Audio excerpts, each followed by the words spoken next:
What is going on, guys? It is WrestleGamia here, back with another video. Join us now as we look at the current biggest story out there in the wrestling bubble of the gaming world, 2K's confirmation of a new WWE video game called WWE BattleGrounds. Don't forget to subscribe and click that notification bell for more wrestling video game content. But let's waste no further time and get straight into the first story, as 2K announces WWE BattleGround as its next title. Now, even before it was officially announced that WWE 2K21 would be cancelled, there was already speculation running rife amongst industry insiders that 2K would be publishing a new WWE title this year as a replacement of sorts, and that it wouldn't include Visual Concepts as its developers. Well, as soon as 2K21 was officially announced as being cancelled, 2K tweeted out that a big announcement was expected at 3 PM UK time today. When the time came, we were there waiting with bated breath, and got the news that there would be a new title this year and that it would be called WWE BattleGrounds, an arcade-style brawler which is to be developed by NBA 2K Playground studio Saber Interactive.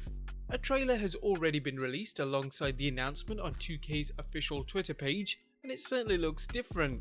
The trailer features The Rock, Becky Lynch, John Cena and Charlotte Flair all battling it out with a far more cartoonish style look than we're used to, complete with flaming fists of fury coming from Lynch, and Cena seemingly being fed to an alligator at one point. The official press release states, "We are applying what we've learned to the next WWE 2K simulation with a renewed focus on quality and fun. As part of that commitment, we are extending the production timeline and will not be releasing a WWE 2K simulation game in the fiscal year 2021.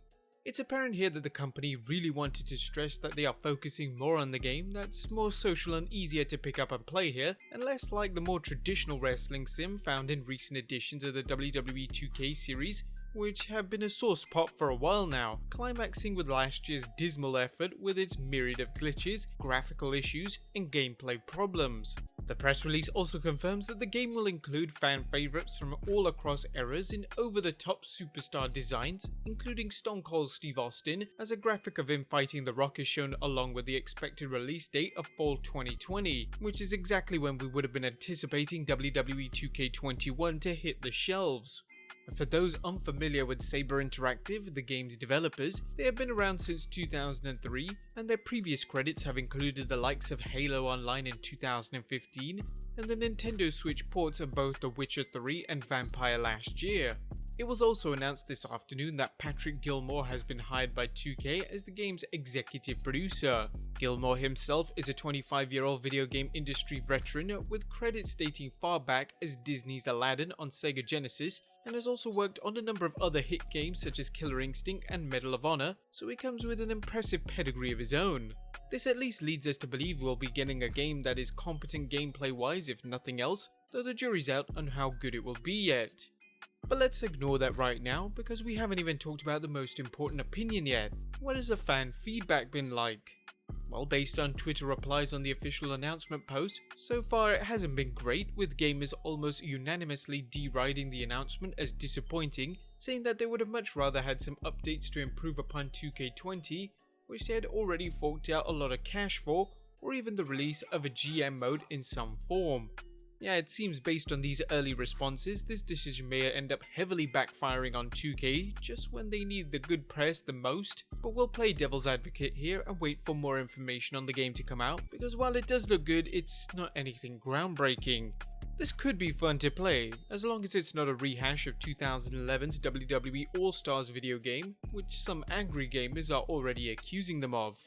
Regardless of whether the game ends up being good or not, the real bonus of this situation is that it gives Visual Concepts some time away from the spotlight and allows them to really get to work on building a great game for WWE 2K22, with the heat somewhat off them for now. We think if nothing else, then the decision was probably worth it for that alone, because that one will no doubt be the big break or big moment for the franchise, not BattleGrounds. One other interesting tidbit that was almost buried amongst the news today is that 2K also announced they'll be keeping servers for WWE 2K19 running and active for the time being.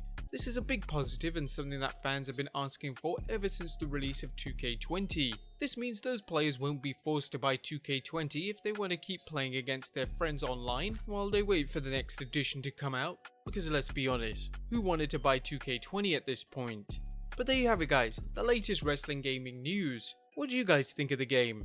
Let us know in the comments down below, subscribe if you haven't already, follow us on Instagram and Twitter, and I'll see you next time with some more wrestling video game content.